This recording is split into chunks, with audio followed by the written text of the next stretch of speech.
Hi, this is Brian. You're watching 6 North Outdoors. In this episode, we're hiking the Bruce Trail in Lions Head Provincial Park. This is the McCURDY Drive Parkett. GPS coordinates will be in the description below.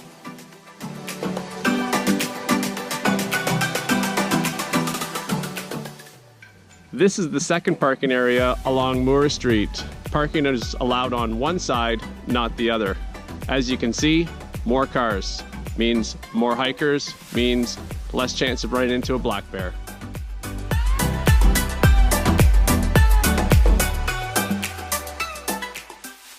Today we're going to take the short route. We're taking the Moore Street side trail.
After a 60-minute hike from the Moore Street access point, we've reached the lookout.